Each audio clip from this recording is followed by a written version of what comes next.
വിശുദ്ധ യോഹന്നാൻ എഴുതിയ സുവിശേഷം അധ്യായം 12 വാക്യങ്ങൾ 20 മുതൽ 28 വരെ. ഗ്രീക്കുകാർ യേശുവിനെ തേടുന്നു. തിരുനാളിൽ ആരാധിക്കാൻ വന്നവരിൽ ഏതാനും ഗ്രീക്കുകാരും ഉണ്ടായിരുന്നു. ഇവർ ഗലീലയിലെ ബെത്സയിദായിൽ നിന്നുള്ള പീലിപ്പോസിന്റെ അടുക്കൽ ചെന്ന് പറഞ്ഞു, പ്രഭു, ഞങ്ങൾ യേശുവിനെ കാണാൻ ആഗ്രഹിക്കുന്നു. പീലിപ്പോസ് പോയി അന്ത്രയോസിനോട് പറഞ്ഞു. അന്ത്രയോസും പീലിപ്പോസും കൂടി യേശുവിനെ വിവരമറിയിച്ചു. യേശു പറഞ്ഞു, മനുഷ്യപുത്രൻ മഹത്വപ്പെടാനുള്ള സമയമായിരിക്കുന്നു.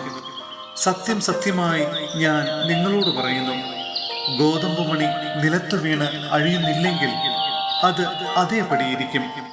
അഴിയുന്നെങ്കിലോ അത് വളരെ ഫലം പുറപ്പെടുവിക്കും. തൻ്റെ ജീവനെ സ്നേഹിക്കുന്നവൻ അത് നഷ്ടപ്പെടുത്തുന്നു. ഈ ലോകത്തിൽ തൻ്റെ ജീവനെ ദ്വേഷിക്കുന്നവൻ നിത്യജീവനിലേക്ക് അതിനെ കാത്തു സൂക്ഷിക്കും. എന്നെ ശുശ്രൂഷിക്കാൻ ആഗ്രഹിക്കുന്നവൻ എന്നെ അനുഗമിക്കട്ടെ.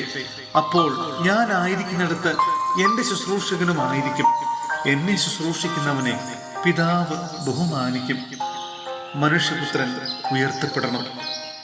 ഇപ്പോൾ എൻ്റെ ആത്മാവ് അസ്വസ്ഥമായിരിക്കുന്നു. ഞാൻ എന്തു പറയേണ്ടു? പിതാവേ, ഈ മണിക്കൂറിൽ നിന്ന് എന്നെ രക്ഷിക്കണമേ. അല്ല, ഇതിനു വേണ്ടിയാണല്ലോ ഈ മണിക്കൂറിലേക്ക് ഞാൻ വന്നത്. പിതാവേ, അങ്ങയുടെ നാമത്തെ മഹത്വപ്പെടുത്തണമേ.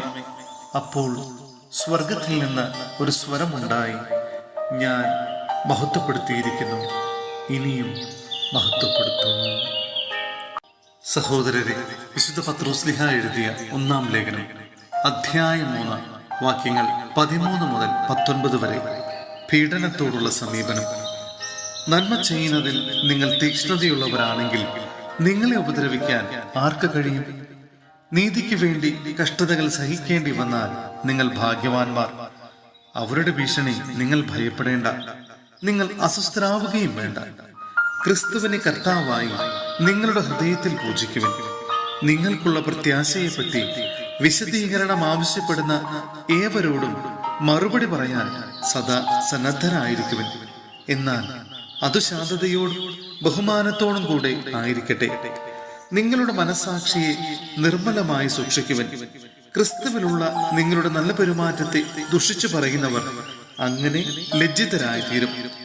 നന്മ പ്രവർത്തിച്ചിട്ട് കഷ്ടത അനുഭവിക്കുക എന്നതാണ് ദൈവഹിതമെങ്കിൽ അതാണ് തിന്മ പ്രവർത്തിച്ചിട്ട് കഷ്ടത അനുഭവിക്കുക എന്നതിനേക്കാൾ നല്ലത്.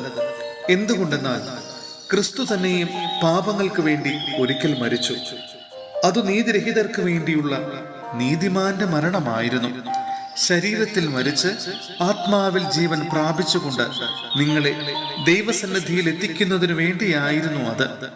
ആത്മാവോട് കൂടെ ചെന്ന് അവൻ ബന്ധനസ്ഥരായ ആത്മാക്കളോട് സുവിശേഷം പ്രസംഗിച്ചു.